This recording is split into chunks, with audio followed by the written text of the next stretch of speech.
Agar bizning qudratimizga shubha qilsalar, biz qurgan imoratlarga boqsinlar.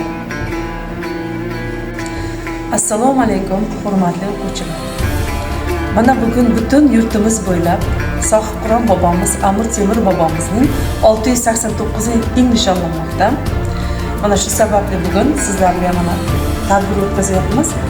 Hozir bu tadbirni boshqaruvchi so'zni Hoji Qutlug' haqida qo'yib beramiz. Sizlarga Amir Temur haqida ancha biroz ma'lumot berib o'tdik. Keyin davom ettiramiz.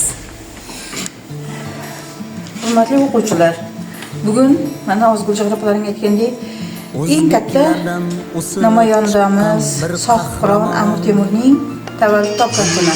Zotdir sarkardayu Sohibqiron, davrug'idan zir titragan butun jahon.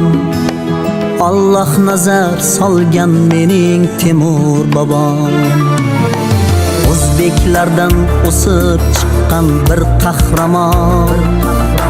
Buyuk zotdir sarkardayu Sohibqiron, davrug'idan zir titragan butun jahon.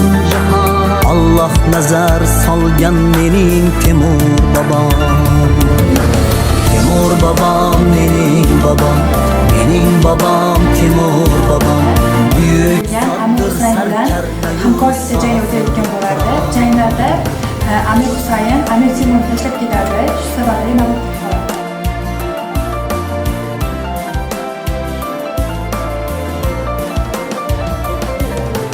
Ba'zan uyda, ba'zan umri tog'da kechgan. Shamshiridan otlar hurkib, yovlar qochgan. Vatan uchun hatto shirin jondan kechgan. Alloh nazar solgan mening Temur bobom. Alloh nazar solgan mening Temur bobom. Buyuk saltanatni tikladi Temur. Istagi avlodim otsa zo'r tomir, mulki tug'on dunyo uzugi bo'lib, xalqim osoyishta ko'rsaydi umr.